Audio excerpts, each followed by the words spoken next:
Bonjour, c'est Jérôme. Cette vidéo est consacrée à la fibromyalgie et à ceux qui en souffrent encore malgré un traitement médical. Donc dans cette dernière, je vais explorer les différentes pistes qui peuvent aider ceux qui souffrent de fibromyalgie. Donc alors premièrement, il y a le système mitochondrial, c'est-à-dire au niveau cellulaire, le fonctionnement des mitochondries qui sont les véritables centres énergétiques des cellules, c'est un petit peu comme les centrales nucléaires de notre corps. Elles sont toutes petites, elles sont dans les cellules et elles gèrent aussi toute la signalisation des cellules entre elles. Donc pour tout ce qui est du fonctionnement immunitaire, du fonctionnement inflammatoire et plein d'autres choses. Donc dans la fibromyalgie, des récentes études ont montré qu'il y avait quand même une altération du fonctionnement mitochondrial à chaque fois. Donc ce fonctionnement mitochondrial, il est à l'échelle de tout le corps, hein. Il y a un fonctionnement mitochondrial dans toutes les cellules de tout le corps. Donc pour la fibromyalgie, à chaque fois, il a été fait mention de cela, sans pour autant que la fibromyalgie soit classée comme maladie mitochondriale. Ça, c'est un autre débat, c'est... Voilà. Mais donc, il faut, en traitement de fond, rebooster ce fonctionnement mitochondrial. Donc, pour ce faire, il faut équilibrer les phases de repos et les phases d'excitation, enfin d'allant, enfin d'action. Donc déjà travailler sur le sommeil. Un bon sommeil, c'est important. Donc là, pour travailler sur le sommeil, il va y avoir l'apport des huiles essentielles. Donc comme par exemple la lavande, le laiton du Groenland notamment, enfin voilà, et plein d'autres. Il y en a pas mal. Ensuite, la phytothérapie classique, par l'intermédiaire de gélules notamment. Donc là, pour ça, il va y avoir par exemple la balotte, l'escolzia, etc., etc., plein d'autres hein, aussi. La gémothérapie avec le bourgeon de tilleul notamment, le bourgeon de figuier, sur le long terme. Voilà. Ensuite, après, il faut travailler la détente globale de la personne pour la journée en elle-même. Donc, pour les périodes d'action, pour que l'action soit légère et que la personne ne soit pas stressée en permanence, oppressée. Donc là, par exemple, les huiles essentielles aussi vont aider. Donc avec, par exemple, le petit grain billarade en huile essentielle et d'autres huiles essentielles décontractantes comme la lavande, hein, toujours. La passiflore, par exemple en phytothérapie. Alors ensuite, pour le fonctionnement mitochondrial pur, pour le booster, le régénérer, il va y avoir la coenzyme Q10 qui, elle, va aider à préserver le nombre de cellules mitochondriales, parce que ces cellules-là se détruisent en fait avec le fonctionnement cellulaire, qui crée beaucoup de déchets, et du coup, ces déchets-là attaquent les mitochondries, et donc on a tendance, avec l'âge, à perdre des cellules mitochondriales, à en avoir de moins en moins, et c'est ça notamment qui participe au vieillissement. Et donc la coenzyme Q10 va aider à protéger ces mitochondries, améliorer leur fonctionnement, mais ne va pas permettre de créer de nouvelles mitochondries. Et là, j'en viens au PQQ, qui qui a un nom assez farfelu, la pyrroloquinoline, quinone, si je ne me trompe pas, qui, elle, par contre, permet de créer de nouvelles mitochondries. Donc là, ça c'est quand même très intéressant.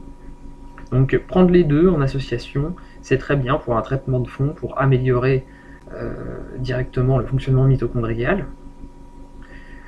Ensuite, en plus du fonctionnement mitochondrial, donc, qui est un fait qui a tendance à bugger un petit peu dans la fibromyalgie, notamment au niveau du système nerveux, puisque le système nerveux central bug complètement avec cette pathologie.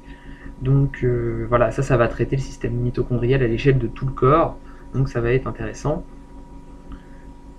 Ensuite, souvent dans la fibromyalgie, il y a une dysbiose au niveau intestinal. Donc là, pour pallier à ça, ça va être traiter cette dysbiose, donc améliorer la digestion. Donc toujours le sommeil forcément va aider. le bon équilibre entre repos et action, forcément. Donc améliorer le système digestif, ça veut dire drainer les déchets, donc ça veut dire éventuellement, après c'est à adapter selon chacun, mais le purger pour éviter les stagnations de déchets, redynamiser les sécrétions digestives au moment des repas par des plantes carminatives. Donc ce qui est bien, par exemple, ça va être le fenugrec, qui est la plante dite pour faire grossir les maigres et maigrir les personnes en surpoids. Là, ça régénère vraiment en rééquilibrant le système digestif, donc c'est très bien. Il y a le fenugrec, mais j'aurais pu citer aussi d'autres plantes. Hein. Il y en a vraiment plein. Les épices, par exemple, le gingembre, le fenouil, voilà, et j'en passe. Hein. Donc voilà, travailler sur le système digestif pour éviter qu'il y ait cette dysbiose, traiter les causes de la dysbiose, parce que la dysbiose est là dans la mesure où il y a stagnation de matière, et du coup, comme il y a cette stagnation de matière, des bactéries viennent se surdévelopper pour digérer ces matières stagnantes. Donc là, déjà, en faisant ça, en travaillant sur l'élimination dans le système digestif et en travaillant sur les sécrétions digestives qui vont traiter la cause de ces stagnations, du coup, on peut bien travailler sur cette dysbiose qui est souvent en corrélation aussi avec des problèmes de thyroïde. Les intestins en général jouent à plus de 33% au moins, hein, d'après une étude sur le fonctionnement thyroïdien. Donc là aussi, la dysbiose va aider par rapport à cette thyroïde, qui peut être une des causes de la fibromyalgie. Les causes sont multiples, on ne sait pas encore exactement l'origine exacte de la fibromyalgie, d'autant que ça a l'air de varier en plus selon les personnes. Mais dans tous les cas, en bout de chaîne, le système nerveux est touché. Donc voilà, ça peut être lié à une intoxication, à plein de choses, mais voilà, il est touché. Donc là aussi, pour travailler sur le système nerveux, vous pouvez par exemple prendre du ginkgo biloba, de l'éricium pour travailler en profondeur, du Centella asiatica, et ensuite aussi pour la thyroïde, pour revenir à la thyroïde, vous pouvez prendre aussi du ginkgo biloba qui travaille directement sur cette thyroïde là en protection et en stimulation mais en étant rééquilibrante. Donc cette plante là va avoir un bon effet.